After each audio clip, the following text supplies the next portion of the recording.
Hi everyone, welcome.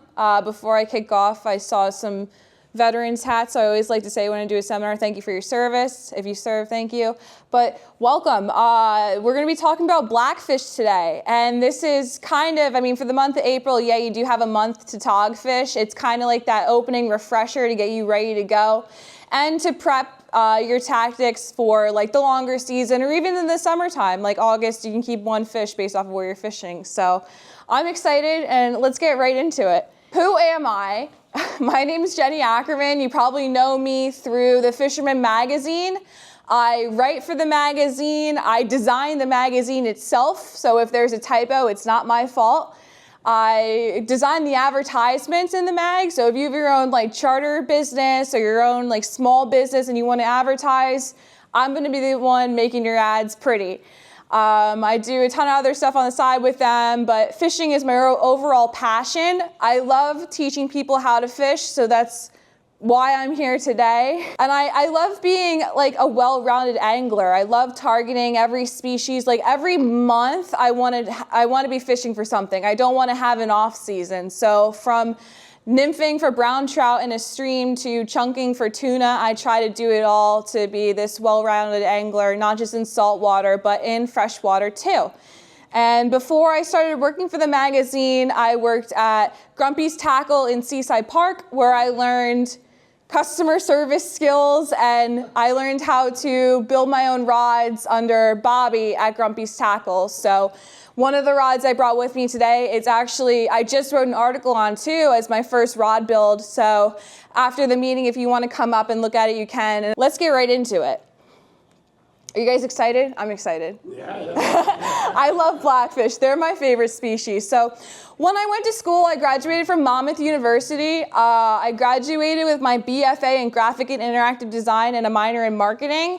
I graduated summa cum laude with a 4.0 GPA. It's a subtle flex, but doesn't mean anything in the real world after you graduate. But I did want to go to school for marine biology. But obviously, like I just said, I didn't get my degree in that. But just because I didn't get my degree in marine biology doesn't mean I can't study a species. So what I do with every single species I target, I look into the biology of the species, because I believe as an angler, it gives you a leg up compared to the average angler that is just gonna, go out to the beach one day and sling out a chunk of bait and they don't even know what's running at that time of year. I wanna learn the migratory patterns, if any, what they feed on their general diet, like where they travel, like when's their spawn season, when are they most active. So I'm gonna get into the Blackfish biology. So blackfish inhabit regions ranging from the Chesapeake to Cape Cod, but can span up to Nova Scotia and it's down far as to Georgia. They live on structure and can migrate based off of the water temperatures and when they spawn. Spawning will occur inshore. The adults will migrate during the months of April through July to spawn. So right now with April, that's their spawn season. So that's kind of, I'll get into it later, but that's kind of like the push-pull of the season of April, but I'll get into that can of worms later. And it takes 3 to 4 years for blackfish to mature. And during this time, they're relatively sized between 7 to 12 inches. And they are very slow growing fish, but they can live up to 35 to 40 years. And during their spawn season, females can produce a range of eggs based off of their size. So picture a 1-pound blackfish. That can produce 30,000 eggs, whereas a 5-pound blackfish, they can produce over 180,000 eggs. So that's the big food for thought leaving this seminar is when you go and target fish in April, like I have a trip weather permitting on Sunday. So when I go on these trips in April, I always consider like those big females, or not even big, like a 5-pound female, I'm gonna throw them back, especially like if they're in the middle of spawn and they have eggs, I'm gonna throw them back just so I can keep the population going, because like I said, blackfish are my favorite species and I wanna keep catching them for the rest of my life, and I'm sure you guys do too. So the first thing I'm gonna talk about, we're going into like basics and stuff here. I don't really want to get into the crazy nitty gritty. This is like a good refresher course or even a beginner's course for people who just get into blackfishing, but we're going to talk about jig fishing. This is relatively new to the name of game of blackfishing. A lot of guys back in the day were strict rig fishermen. Jigs came around and that kind of changed the game. You're catching them on spinning rods. So what I like to use when I go jig fishing, my jig size ranges from 3/4 to 2 ounces. And I never usually go over 2 ounces. If I have to throw 2 ounces, I'm not even considering it. I'm immediately grabbing my rig rod because it's really funny. When I fluke, I never put this rod down. But when I go blackfishing, I rarely touch this rod. I only fish my conventional because I love rig fishing. So it's like polar opposites. So this rod will get neglected during blackfish season, but then this rod is all I use during fluke season. So the setups I have today, I also use for fluking. But that's the jig size that I'll use, because if you're throwing a 2 ounce jig and the underwater current is scoping you out, it's too much.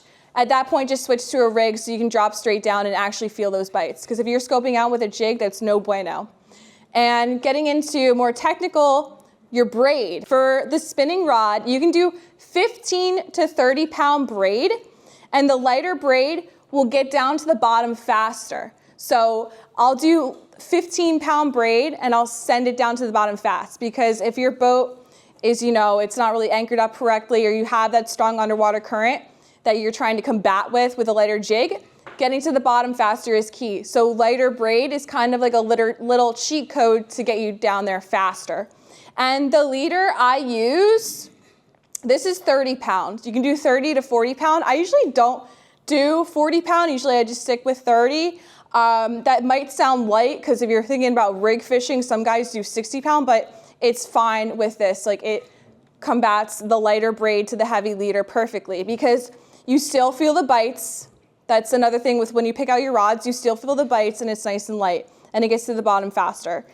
And one thing, although I am a girl and I love my jewelry, I do not love my jewelry on my rigs. If you notice, you can't see any barrel swivels, TA clips, any of that stuff. No jewelry on your Blackfish rigs. Simple uni knot connected to your jig, and then tying your braid to your leader, you do a uni to uni knot. Less jewelry, the better. You kind of want to make your presentation as natural looking as it can. I know a jig sometimes with the funky colors doesn't look natural, but as long as there's a crab or a bait on the end of it, it'll coax up some blackfish. But I always think, like, if you have a shiny, silvery TA clip or a barrel swivel knocking around down there, they will get suspicious, because blackfish are relatively smarter fish. They are very observant.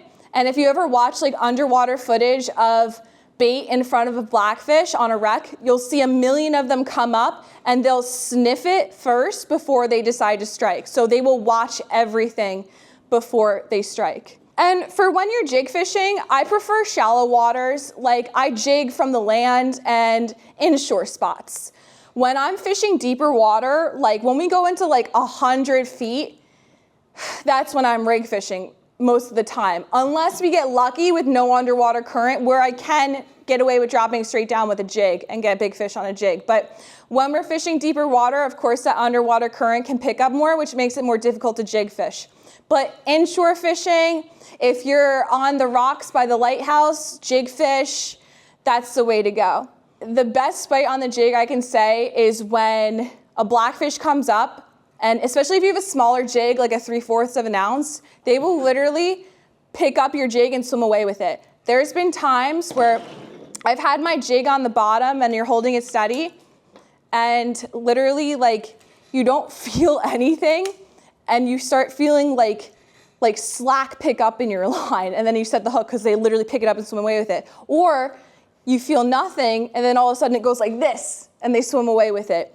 So reactive bites like that on the jig are a lot of fun. Sometimes you don't get that on the rig. So if you want to have like that fun experience on a bite with a lighter tackle rod, then that's when you want to jig fish. So going into the rod and reel combo, you can see in that picture, I'm sure some of you guys can recognize the rocks I'm on if you fish the lighthouse often, but spinning rods work best when jig fishing. You keep the jigs for spinning rods and you keep the rigs for conventional rods. And I use a 6 to 7 foot rod with a sensitive tip, but enough backbone. I don't want to subject anyone to, Steve, do you want to hold the line here? Not by the hook, wrap it around your fingers. So if you hook yourself, I'm not liable. So just hold it nice and tight, because I'm gonna do a bend test. So see how much there's the bend in the tip, but there's still a lot of backbone. So this blank has a sensitive tip, but it has enough backbone to handle big fish. Thank you, Steve, you're all good. That was it? Yeah, you're fine. You're good, thank you. Go ahead. See, he's safe. Usually when I do these, I bring like a little hook guard, but I forgot them. But Steve is a good test subject, he passed.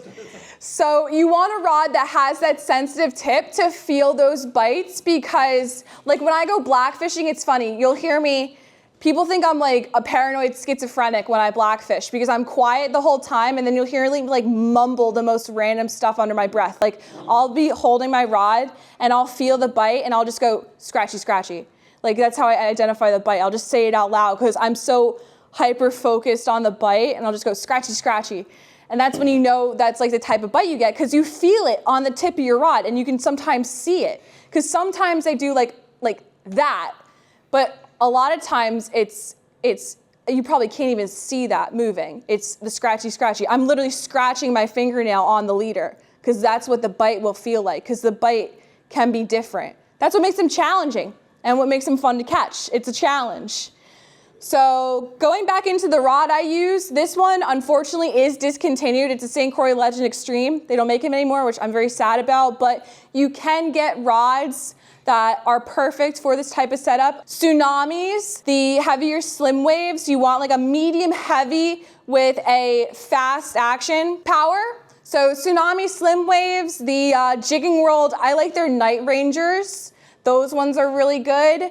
Shimano makes a couple of nice ones that are underrated, but you want to have like a 7 foot medium heavy fast power action rod for blackfish. And of course, at the end of the meeting, if you want to come and check this out, you can. Like I said, it's my first custom build. You don't have to go the custom route, obviously, but it does look pretty cool. And like I said, when you're picking out your blanks or your rods, it's all personal preference. Same thing with your reels. Like on here, I have a hand-me-down Twin Power 3K. You want to do a 3000 size spinning reel. I like Stratics too, so a 3000 size Stratic, or you could do like a 3000 size Penn Battle DX. You don't need a 4000, you don't need a 5000, you don't need a big reel.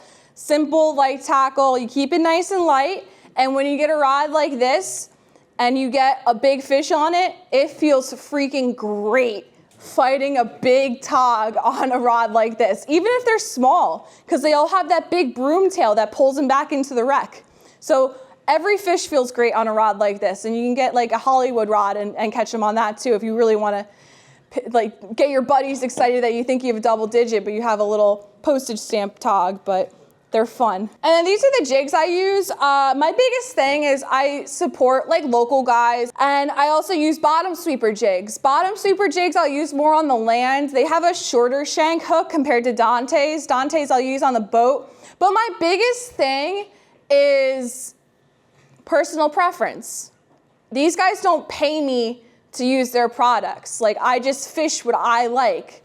And my thing with jigs is as long as the hooks don't break, I'm happy. But these are just the ones that I use, and the colors I like glow. I'm a glow girl. Same thing with my fluke bucktails. I love glow. It's just personal preference. You can do the white chin wrecker colors or the ones that match the crabs, but for me, it's just glow. All right, so now we're gonna get into rig fishing, where if I really wanted to get into it, it would take us 3 hours to get through, because I love rig fishing. That's all I talk about. But when you set up your rig rod, which I have set up right here, I tied a fresh rig for you and everything, and I caught the table. I think that's the biggest fish I've caught to date on this. But when you're setting up your rig rod, you want to start your all bright knot connects your braid to your top shot. And your top shot is your biggest thing. I use big game 50 pound, but you want enough top shot to where if you break off, you still have plenty to retie your rig. Like I have a ton on my spool here, but your top shot should be 2 times the length of your rod.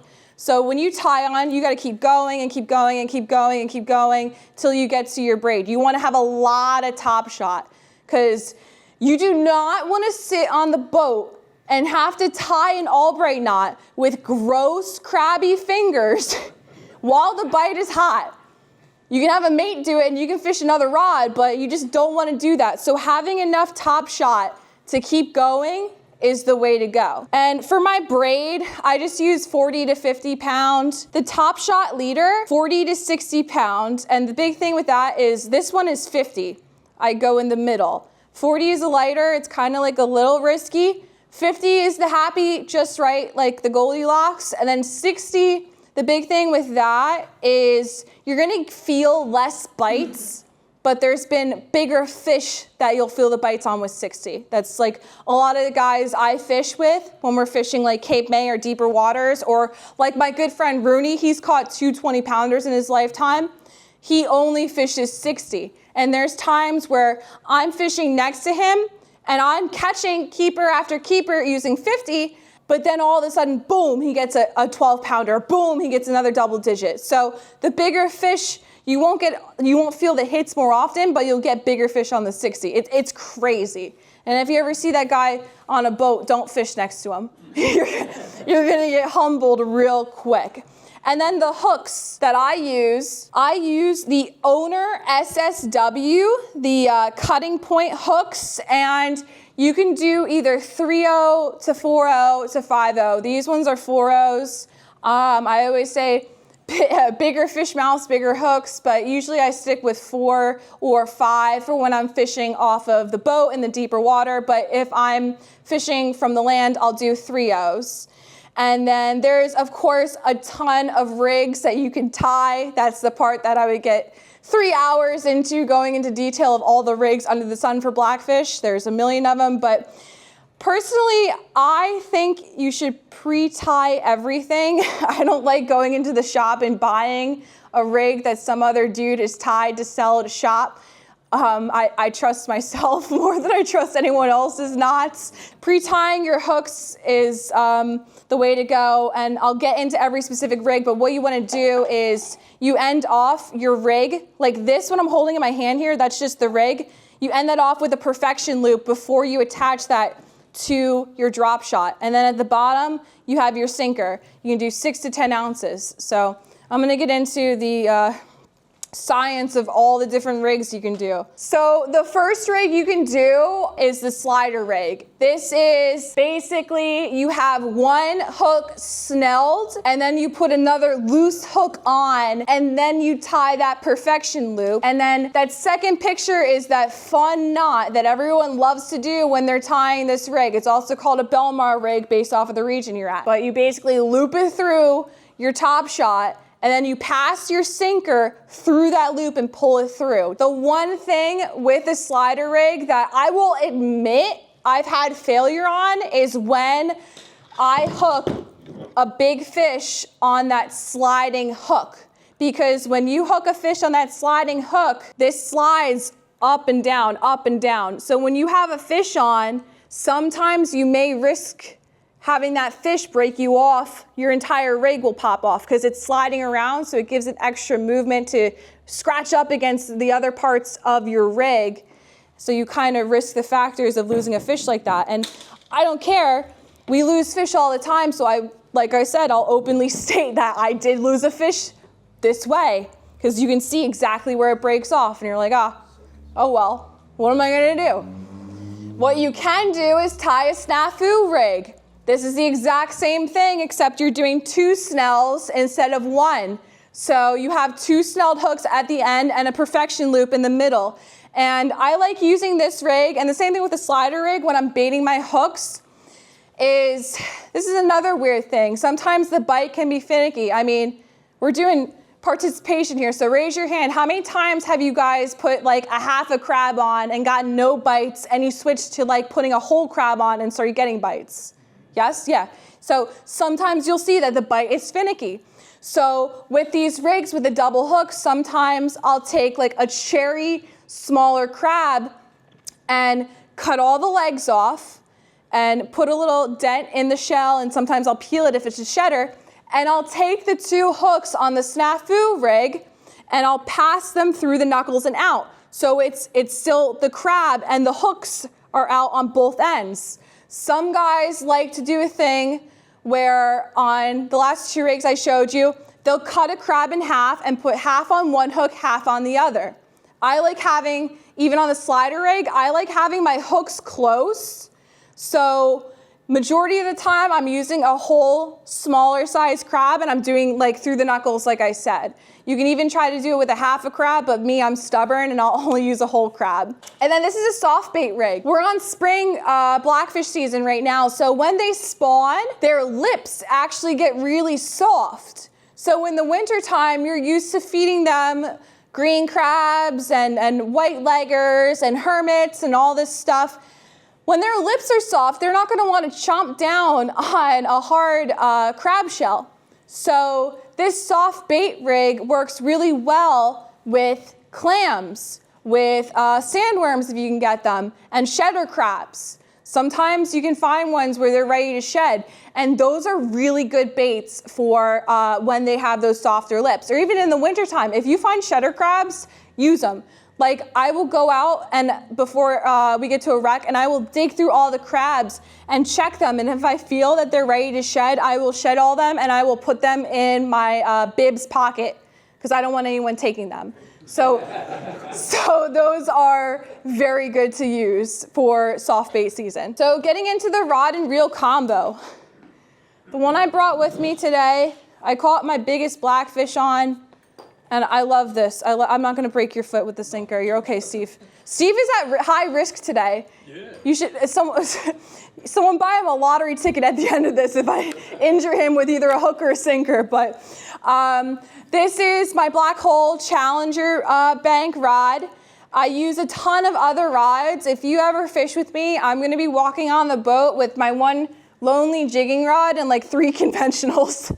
I have the old Super Togger. I don't know if you guys remember those, like the old burgundy blank Super Toggers. I have one of those that I love. Jigging World just came out with the lighter version of the Super Togger called the Retro, and it's the exact same feel of the old Super Togger, and now it's easier to get because Super Toggers are kind of hard to find nowadays, and if someone has them, you're not going to get it from them. And then the Magic Tail, like I said, Dante, the Magic Tail Rec Series. I fished a couple of his. I fished the medium heavy and the heavy, and I really like them. And they're at a great price point too. I really like those. And my rods, 7.6 to 8 foot. You don't want to go over that, obviously. And you want, like I said, for inshore, you can fish a medium, and then offshore, a medium heavy. Usually the inshore is 3 to 8 ounces. And then like the medium heavy, the offshore is usually rated, it's like 4 to 10. Because sometimes with rig fishing, you're going to need a 10-ounce sinker just to get to the bottom. All the reels I use are the same. It's the Daiwa Saltiga 15H Star Drag. I really like these, but of course, like I said before, with the spinning rods, it's all personal preference,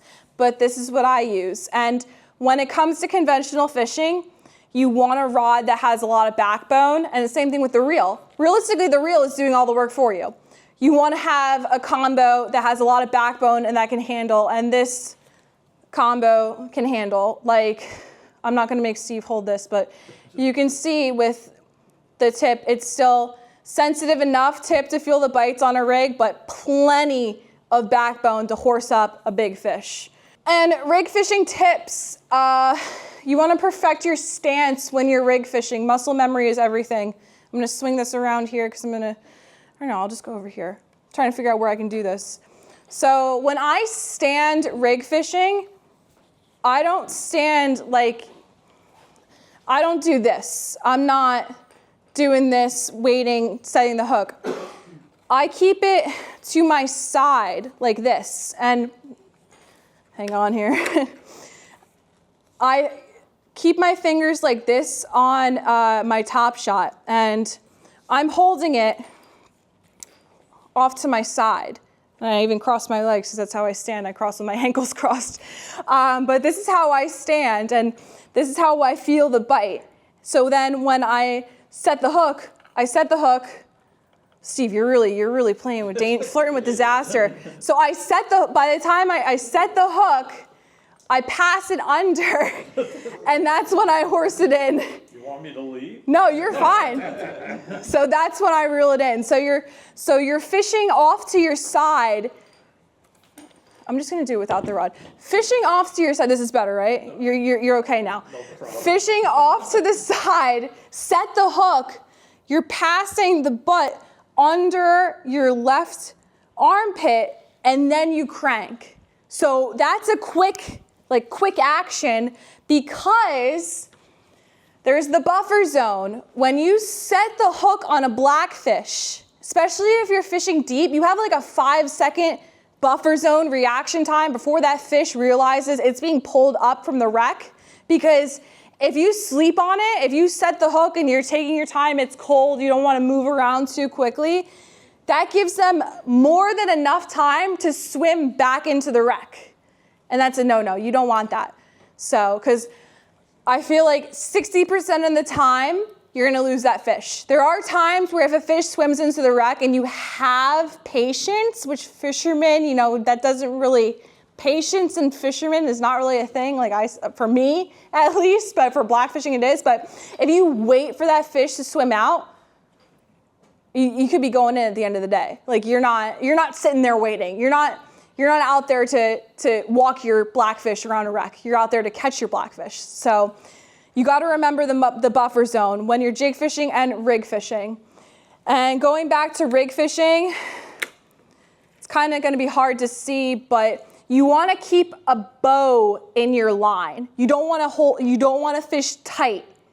You want to give yourself a little bit of slack. So you relax it. You want to have a little bit of a bow in your line, because if it's tight, they're going to feel everything that you're doing.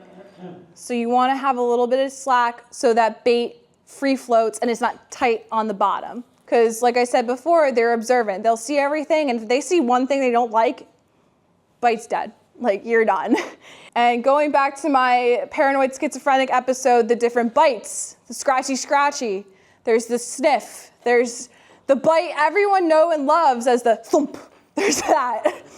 There's little taps they'll do. And the more you fish, the more you'll feel the difference between a burgal and a blackfish bite. Because sometimes they can be hard to differentiate, but the more practice you get, you'll be able to tell the difference. Usually a lot of times burgals are light, quick pecks, and blackfish will come up and do a big sniff inspection type of bite, kind of like they'll blow on it kind of, and then inhale and chomp, scratchy, and then the solid thump bite. Or if you're jig fishing, like I said, they'll swim away with it. And the one thing that drives me absolutely nuts is when people get snagged, or they're not even snagged. They're trying to draw in the fish by bouncing. I don't want to bounce it on this floor. I don't want to get in trouble.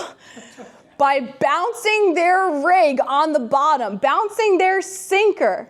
Like, that can kill the bite. Like, imagine you lived in a house with a tin metal roof, and you had someone on your roof doing that constantly. That would tick you off. You don't want to do anything when you're dealing with that. So imagine you're bouncing your sinker on the bottom, thinking that'll spread the crab guts around on your rig and make a slick. No, that just ticks them off. That's if I see you on a boat doing that and I'm fishing the boat with you, you're gonna get the worst death stare. You're not my friend. So it's the same gig even when you're snagged. Of course, if you're snagged, you're gonna do that lift up inspection feel, because you can feel if your sinker is caught or your hooks are caught. And then that's when you know, okay, I'm just gonna pull this out. Or you can try popping it, or you just call over a mate and they can get it out for you. But usually I'm like a wizard when it comes to getting out of snags with no fish attached. It's always no fish are attached. I just get myself snagged up. I will gently lift to identify what is snagged, and then I'll let some line out and then bring it back and do one little pump without moving the sinker. I'm just pumping in that extra top shot. And then I'm done with the rod. I'll hang myself over the side like this and give it a good little pull, and sometimes it'll yank right out. I just might be a lucky duck with that. If you want me to come on your trips just to get you out of snags, I can do that too. Just let me know. I got you covered. But those are some big tips for guys that want to get into rig fishing, because there's a lot with that. That's my pride and joy. Rig fishing's like my bread and butter. So if you do something that's on the no-no list, you're in trouble with me. I'm gonna come and haunt you in your sleep like a sleep paralysis demon. So going into the Blackfish Buffet, I hope you guys are hungry, because we're gonna talk about all the different crabs and slimy baits you can use for blackfish based off of the season. We're gonna start with the winter crabs. Green crabs, if you guys get white leggers, I like using whites more. They're my personal preference. You can also, this is where you take your notes on this one. This is like a secret hack. You go in your freezer, you got leftover medium-sized cooked shrimp from the grocery store. Bring that out and use that. Put it on your jig, put it on your rig. That's the good stuff. I fished with guys where the bite's dead and we'll drop down shrimp and we'll crush the bite. It's the funniest thing, because people who've never used it before are so skeptical. They're like, did you bring this as a snack? Where's your cocktail sauce? And I'm like, no, this is gonna turn on the bite. And there was actually one time fishing on the Dauntless where my boss from Grumpy's, it was Ray, and then my other coworker Sean and I, we went blackfishing on the Dauntless out of Point Pleasant, and the bite was really slow. And it was a slow pick on fish, but then Ray whipped out the secret weapon, the shrimp, and he caught the pool winner with a shrimp on a jig. So that is something you always want to have with you, and make sure there's no freezer burn on the shrimp. They don't like freezer burn. They're spoiled. So if you find any coupons for medium cooked shrimp, save it and use it for blackfish. And then for spring fishing, like I said, spawn season makes their lips softer, so they usually don't want the harder stuff. If you do bring crabs, you can try to use them. Of course, you can crunch them on the ground. You can smash them with a sinker. I personally like doing the crunch. Just discreetly drop it down and crunch it with your foot and then put it back out there. Or do the feeler test to find if they're a peeler.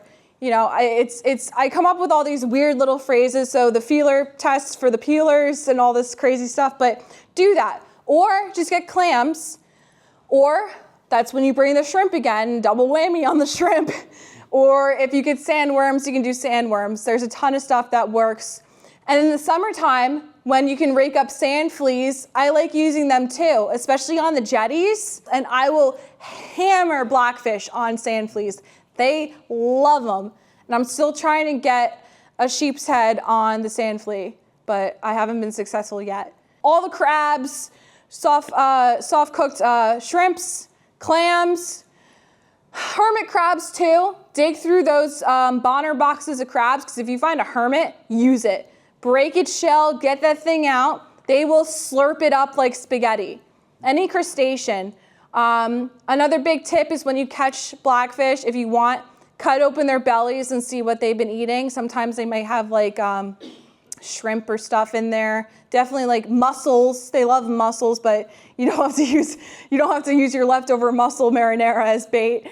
But that's always a fun science project, to cut open their bellies and see what they're eating. So food for thought, literally food for thought. And then this is a big thing. I'm big on like conservation, and specifically going into blackfish. Like, they're my favorite species, and I just turned 25, so I want to keep fishing for them and catching them for the rest of my life, because already now listening to stories like from my boss Ray talking about when he used to fish for them, you know, back in the day before everyone started really going for them, they would go to a wreck and they would catch easily, no problem, like drop down back-to-back double digits. And if they broke off a big fish, they said, oh, it's fine, I'll get another one on the next drop. Nowadays, it's like you're lucky to get a 10-pounder, let alone your limit. So you can see the population kind of fluctuates since there's such a slow-growing species. There is a lot of concern. And there's some like things that I personally don't like with the regs, but I know not a lot of people are going to agree with me on them. Like, for example, like the April season. I just went into the biology of when they spawn. April through July is when they spawn. And you have the whole month of April to fish for them, and then up until August. That's when the season reopens. So if I had to say, I wouldn't eliminate the April season, because I target them in April. But I have my own means of doing it, and I'll get into that. But either making it like a catch and release thing or something, because that takes a toll on the population, especially those females. And through stock status, they are considered overfished in New Jersey and New York. So that's another unfortunate statistic. That is a slow-growing fish like blackfish, like they should be protected. And I want to get into tagging them, actually. So that's a little project I'm planning on doing this upcoming like winter season, or even in the summer, like in August when they're inshore. Because you don't want to deal with like the barotrauma issues of catching them out deep and then tagging them and all this stuff. Reducing the stress as best you can. And my advice for specifically like fishing right now in April, or just in general, keep what you eat. The regulations for blackfish, you can keep so many, and some of them are so small, you're only getting like a little fillet off of them for like a fish taco. So like what I do, like in my household, like I'm the only person in my house that eats fish. So it's a little rough, but I keep what I eat. So I don't come home with a full limit of blackfish. I only keep like, well, it depends on if I'm hungry. I'll keep like 2 blackfish and that's it. I don't like the full deck shots of all these dead double-digit blackfish on the deck flexing all the fish they caught. It's like, okay, cool, but it's like they have the idea of like, if I can't have my blackfish, no one can. So it's like, fish for them while you can, but be considerate on the future stock status. Like if you want, I'm not telling you what to do. I'm not telling you how to live your lives, but for my sake, and this is what I do, because I want to keep on catching them. And that's just the biggest thing with blackfish. And I did write an article on it too for the Fisherman magazine called The Concern for Blackfish, where I did more extensive research on the stock status. I talked to actual marine biologists who study the species.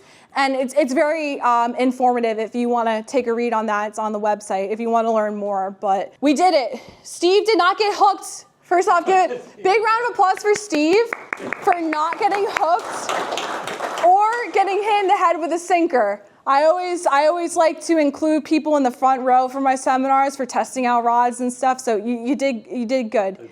You did not get a concussion, so you're great.